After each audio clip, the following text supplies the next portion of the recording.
People, we love to make things. To do it yourself.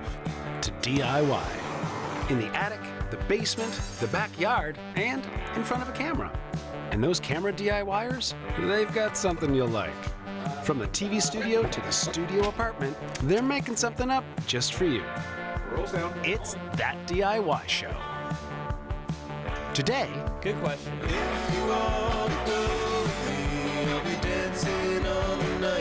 I'm gonna make some cookies. Viewer's Choice gives us some pro tips and some pro treats, while the Hive Mind shows us how to better store our junk. And later,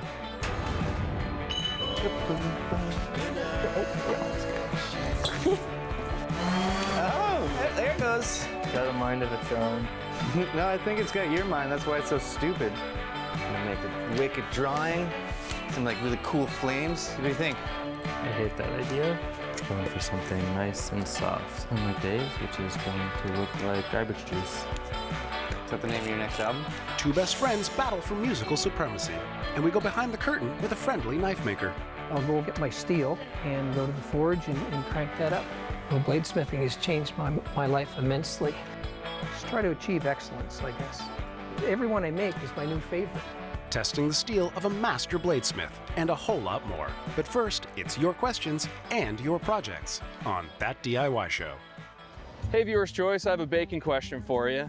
I use my Nan's cookbook for pretty much everything I make, but the problem is it keeps getting full of chocolate or sugar or flour. It's a real mess, and I'm afraid it's gonna get ruined. Do you have any ideas so I can keep the cookbook out of harm's way, but so I can still read it and follow my favorite recipes? Good question. That happens to me every time I bake. Yeah, I bake. Cookies are my specialty.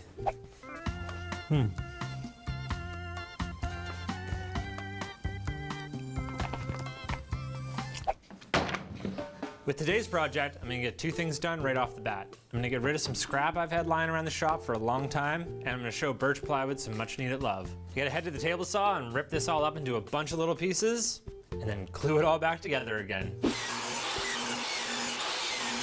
All right, so I have 3 piles of wood now. I have some 1-inch pieces, that'll be the base. I have some 5/8 pieces, which will be the support. And I have some shorter 1-inch pieces that will be the lip. All I gotta do now is glue it all back together. I'm gonna start with the base pieces. For this project, I'm using quick drying wood glue just so everything goes a bit faster because there's so much glue involved. I'm using 2 different types of plywood here. The plies are thinner on these pieces, thicker on these pieces. That just kind of happened. This is all scrap. But that gives me the chance to add a little bit of creativity to this project. I'm gonna make a pattern by going with the wider pieces, then the thinner pieces. It's gonna look really nice when we're finished. I know what you're thinking. I glued the wrong sides. No, I'm embracing the ugly part of the plywood, the part that no one ever uses, because once I'm done, it's gonna look really cool. Looks good. There's a lot of glue bubbling up between the cracks. That's fine, it's gonna happen. It's really easy to clean up later. Right now, I'm gonna glue together our support. With a big glue up like this, it's important to use really long clamps. Just kidding, this is totally overkill.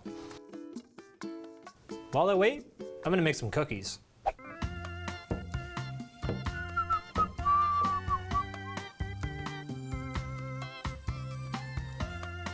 Whew, smell amazing.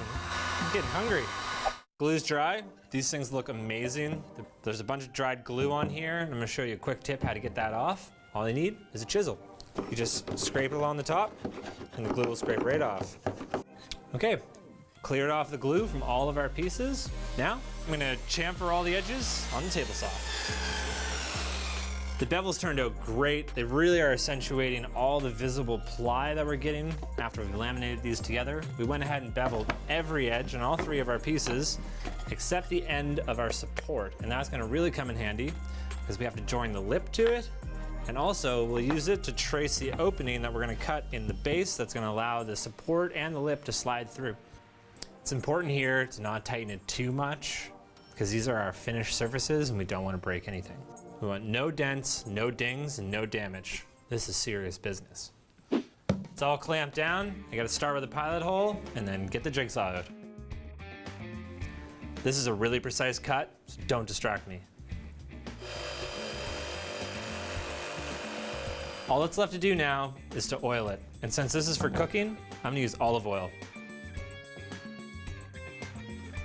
Some of the plies are turning way darker than the others. This is really making the plywood shine. Once this oil dries up, I'm gonna spray on some clear coat just to seal it all in. The support and the lip are held to the base with friction, so depending on the size of your book, you can either make it wider or narrower to keep the book tight. Plywood doesn't get enough credit for how beautiful it can be. This thing looks incredible. I can't believe this is made out of scrap plywood. Not only does this thing look amazing, it's gonna be super handy around the kitchen. Now, I have this great workshop, all these amazing tools, but you don't need all of that to do this at home. All you need is a little bit of creativity. So if you're looking for inspiration for a project, track down the Viewer's Choice team in the streets and submit your question. Always happy to help out.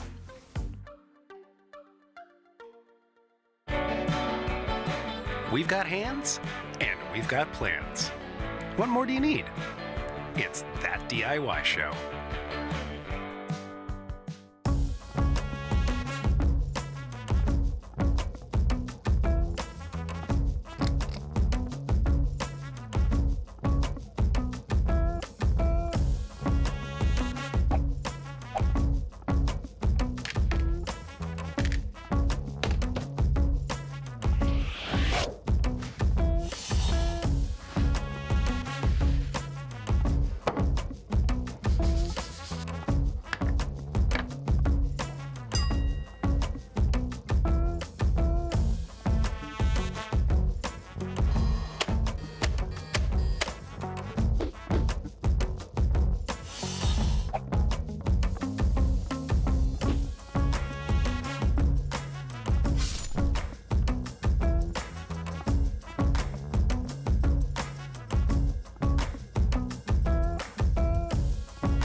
Around the world and right around the corner, DIYers and master crafters have something to show and a story to tell.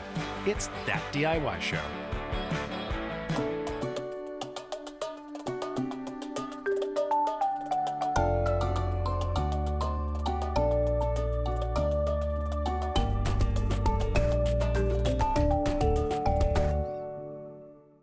I'm Greg Keith, and I'm a bladesmith. A lot of people ask me, what's your favorite part of making a knife? I love it all, from the fire to the grinding to the hand sanding. When it all comes together, it's pretty special. Well, by being a bladesmith and working your own steel, you know what you're going to have in the end result. I got started actually in blacksmithing. My son, he was always interested in blacksmithing, and we've got pictures of him at Habitation at the anvil when he was a few years old. But I never got the bug until we moved to Halifax, and he found the Maritime Blacksmith Association, and he asked me if I'd take him to one of their demonstrations. I said, sure, why not? And I went, and I wasn't there 5 minutes, and I was hooked. So captivating and mesmerizing to see what they could do with a chunk of regular metal and making these beautiful things. The next day I had to buy an anvil, and it just blew up. I've been making knives about 10 years, and I enjoy every day. I'm here all day long, and my wife has to drag me out at supper time. Okay, do you want to come see? This is where it all begins. I start off with a drawing of every knife I make. And then after I do the drawing, I'll go get my steel and go to the forge and crank that up. This is a 3-burner propane forge. It's quite efficient. Okay, we're up to temperature now, so we'll go to the anvil. We'll start making our point. When it gets below a bright red, that's where you need to stop hammering because you'll crack your steel. That's all you'll get out of that heat. Now we'll go back to the forge, start over. And that would pretty much do it for the point. Now we're going to finish the rough grinding. And what I'll normally do is take this to about 220 grit on the grinder. And that just helps take out some of the rough marks. And then we come over to my heat treat oven. I would set my temperature to 1475 degrees and then let that soak for about 5 minutes. I pull it out of the oven and I head directly to my quench oil and pray that it's not warped. So now we're going to head over to our finishing area. We're going to hit the sanding. Okay, so we've finished our knife. We have to think about a handle. I like to work with exotic woods. I'll put my template that I've drawn, I'll glue it to the handle, and I'll go to the bandsaw and I'll cut around it. I need to put a hole down through the wood, and then I try to get it to fit almost perfectly. Then I'll go to the grinder and grind a rough shape, and then I'll start filing and sanding and just try to achieve excellence, I guess. Every one I make is my new favorite. Every knife I make is my new best knife. That's what I strive for. Oh, bladesmithing has changed my life immensely. So, I mean, I can come out here for hours and learning every day, and now I just see the whole world, I guess, differently. It's hard to explain, but it broadens your view of the world. So I guess it has changed my life completely.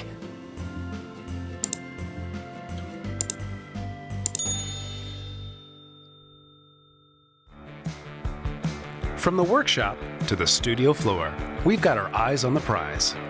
It's That DIY Show.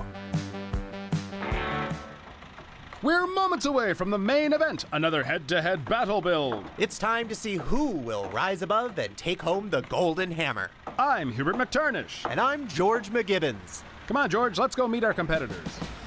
My name is Elias David. I'm 26 years old and I play in a band called Australic. Today I'm up against one of my good friends, Dave Foltz. I'm gonna crush him. Nice shoes, Dave. They come in adult size. Elias enjoys eating his vegetables, playing guitar during yoga classes, growing his hair like a hippie, and being quiet and not bothering anyone. My name is Dave Foltz. I play a bunch of instruments, I guess, in a few bands over the years. Yeah, I don't think Eli really has any building experience. It should be pretty easy day for me to just kind of blow by him. I trained 3 months for this. Dave enjoys hosting trivia, improv, playing music, learning new instruments, and being better than his band partner Elias. Yeah, nice hairdo. Did your mom do that for you? Not wearing any socks. That's weird.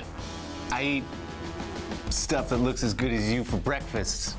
This sounds delicious.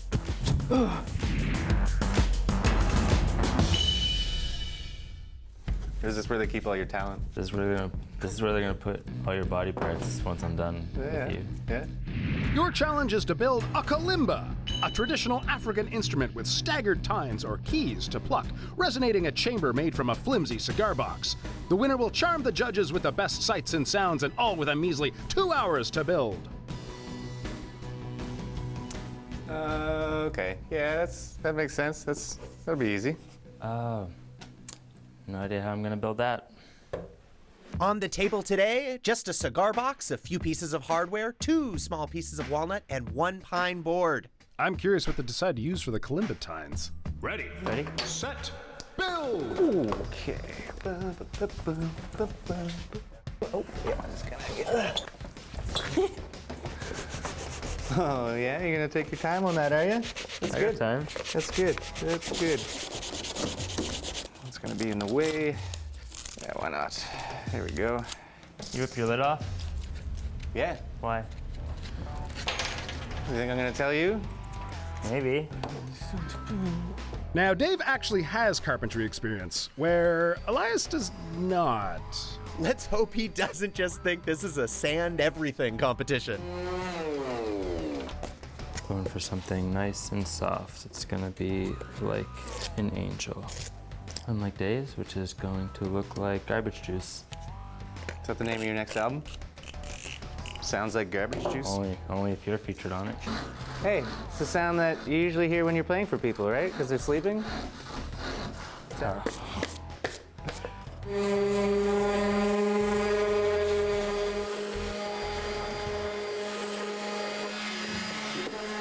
Oh, what is he up to now? Let the hijinks begin. Damn you. Why do you keep unplugging it? Oh yeah, there it goes. Got a mind of its own. No, I think it's got your mind. That's why it's so stupid.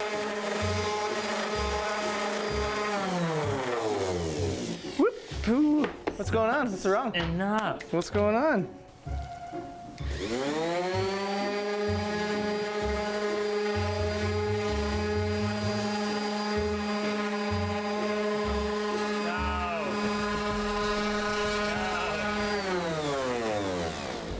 Hey, want to plug it in again?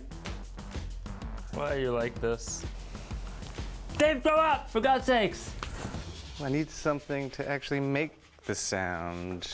How? Whoa, yeah. That is perfect, I think. Woo. Yeah, watch your eyes. Ooh. All right. You're not going to use this tire, are you? It's too ugly for your piece of junk there, right? Is that what you're thinking? Yep. Yeah? Oh, you don't get to use it now. How about that? A little extra, but all right. Elias is clearly focused on the look of his kalimba, banking on some vain judges. Meanwhile, Dave is taking a more conservative approach. Yeah.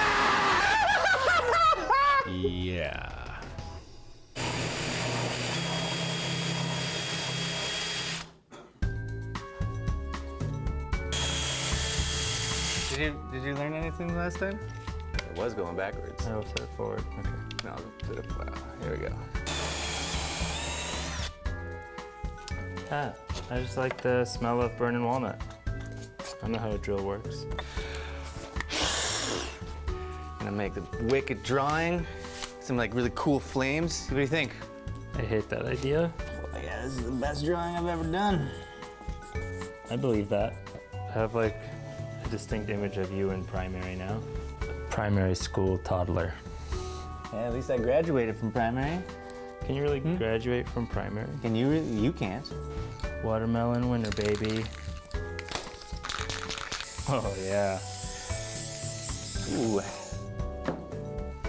There we are, just like that. Fire and ice, baby, just like me. Two extremes. Looks like it's time for Elias to finally attach some tines. These might not look pretty, but I bet you they're actually gonna make noise. Every kalimba I've ever seen has some metal tines. I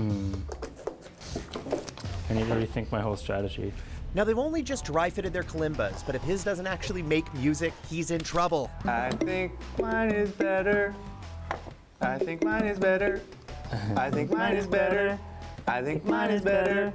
I think mine is better. I think mine is better. I think mine is better. I think mine is better. Mine is better. Dave? You ever seen a baby sloth hanging from a tree, eating a passion fruit? I don't think so. That's what hope is. That's what I have. Dave? Yeah, Eli? Yeah? You ever try learning how to ride a bike and all your friends are encouraging you, but your mom's not? She doesn't want you to get hurt? But you do it anyway. That's my bravery. Hey, Dave. One more thing. Yeah? Wait, one more thing, Dave. Yeah, what is it? You know when it's your birthday and the candles are there ready to be blown out? Yeah. And you tell yourself, I'm gonna be better this year. You promise yourself. That's me right now. Promising myself that these wooden dowels are gonna work. Hey Dave, one more thing. Thanks Oh, for listening. hey, no problem. So, if you hear that, it has some sound, but if I push down, you can hear the sound more, because once I glue it, a lot of the air is going to get sealed up, so then the noise will be better. With only 30 seconds left on the clock, these two have to make sure their kalimbas are not only glued properly, sound great, but also have that certain panache that might sway the judges. You know, I tried making a panache last night, but I burned it. Okay. The judges are picky though, so they have to make sure they don't miss a single spot. Or in Dave's case, don't leave any glitter behind. Only 10 seconds left on the clock. Oh man, this is intense. Breathe, George, breathe! Move down. That was the perfect amount of time to finish my kalimba. First, let's take a look at Elias's kalimba. With multiple holes for the resonating chamber, while it's certainly aesthetically pleasing, it might have contributed to the different sound quality. And while he did get some spots on his wooden tines, he might get points for originality. And then there's Dave's kalimba, a kindergarten masterpiece, a fire and ice if I ever saw one. Well, the sound from his metal tines does seem to be a bit more musical. The look of it, well, have you ever seen like a baby orangutan doing jazz hands? It's like that. You can't look away. Oh, it sounds underwater. It does, yeah. It does look a little bit better too. The flames didn't really turn out the way. Glitter coming off. Yeah, it's gonna be doing that for a long time. Let's go to the TV of judgment. Here it comes. Hey, don't worry about it. Yeah. See? You suck! Woo! Oh my God! Elias, winner of the Golden Hammer! 100% pure gold. I think I put a lot of work into it. I think that I won because it looked prettier, didn't have as many bells and whistles. I think his sounded better. I'm really glad that I got the gold hammer, and I can't wait to sell it online. Yeah, I'm pretty upset about it. I think it's a bunch of bull. Yeah, I'm getting out of here. Thanks for watching Battle Build. I'm Hubert McTarnish. And I'm George McGibbons. Until next time, keep your tools sharp. And your nose to the grindstone. Just maybe. They sound better together. 1, 2, 3, and our kalimbas are better together. Our kalimbas will be friends forever. Our kalimbas sound better together. Our kalimbas will be friends forever. Hey.